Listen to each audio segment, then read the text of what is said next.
those are things that sound good and maybe make big promises to people, but we've got to be responsible in the way we allocate our resources. We're going to get to that in a moment, but Congressman Paul, Texas, the space program, very important there as well. Where do you stand on this?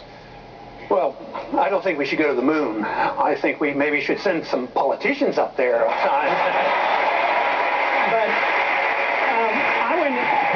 I went into the Air Force in 1962 and studied aerospace medicine. Actually had a daydream about maybe becoming the first physician to go into space.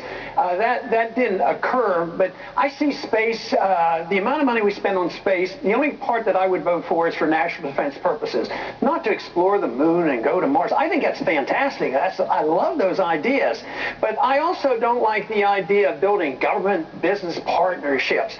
If we had a healthy economy and had more Bill Gateses and more Warren Buffetts, the money would be there. It should be privatized, and the people who work in the industry, if you had that, there would be jobs in aerospace. And I just think that we don't need a bigger and newer program when you think of the people. I mean, healthcare or something else deserves a lot more priority than going to the moon. So I would be very reluctant, but space technology should be followed up to some degree for national defense purposes, but not just for the fun of it and, for scientific. We're going to leave this subject, but before we do, I want to just, Speaker Gingrich, to clarify what you said yesterday in that major speech you delivered on space. You said that you would support a lunar colony or a lunar base, and that if 13,000 Americans were living there, they would be able to apply for U.S. Statehood from the moon. I was meeting Rick's desire for grandiose ideas. That's a pretty grandiose idea. But let me make just 2 points about this. Well, I don't think we should go to the moon. I think we maybe should send some politicians up there. If you will cheat on your wife, if you will cheat on your spouse, then why wouldn't you cheat on your business partner? Or why wouldn't you cheat on anybody for that matter?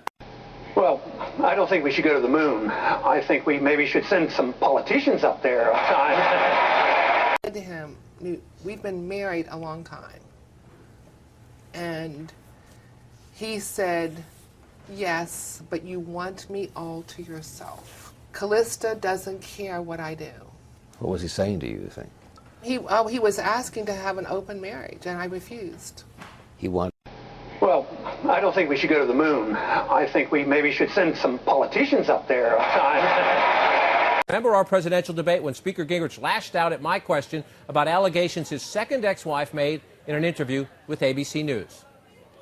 The story is false. Every personal friend I have who knew us in that period says the story was false. We offered several of them to ABC to prove it was false. They weren't interested because they would like to attack any Republican. Yesterday, I asked the Speaker about ABC's insistence that no such character witnesses were offered. Oh, that is just plain baloney. I mean, I'll check with R.C. Hammond in a minute, but if they're saying that, they're not being honest, and because they said explicitly the opposite. So I will check with R.C. because he was briefing me on this the whole way through. We had several people prepared to be very clear and very aggressive in their dispute about that, and they weren't interested. You heard the Speaker there. He said we had several people prepared and they were not interested. Well, tonight, after persistent questioning by our staff, the Gingrich campaign concedes now Speaker Gingrich was wrong, both in his debate answer and in our interview yesterday. Gingrich spokesman R.C. Hammond says the only people the campaign offered to ABC were the Speaker's 2 daughters from his first marriage. Well, I don't think we should go to the moon. I think we maybe should send some politicians up there. To get things done. All right, we're going to move on, but go ahead, Ron Paul. A quick comment, because Newt's mentioned this quite a few times about balancing the budget for 4 times. I went back and looked at the record. The budget was, the national debt during those 4 years actually went up about $1 trillion. What he's talking about is he doesn't count the money he takes out of Social Security. So Reagan nor you had a truly balanced budget because the national debt goes up and that's what we pay the interest on. So I think you've stretched that a little bit more than you should have. Go ahead and respond to them, Senator Centro. You want to respond to Congressman Paul? I would just say, under the system that was used, we were $405 billion in balance for 4 years. I agree with Ron, but let me finish. I actually agree with you, and I propose that we take Social Security off budget, so no president can ever again threaten, as Obama did in August, that he would not send the check out. And you could set Social Security back up as a freestanding trust fund. It does have enough money, and you could, in fact, pay the checks without regard to politics in Washington. Go ahead quickly. Well, I don't think we should go to the moon. I think we maybe should send some politicians up there. Thank you. President Paul! President Paul! President Paul! President Paul! President Paul! Thank you very much.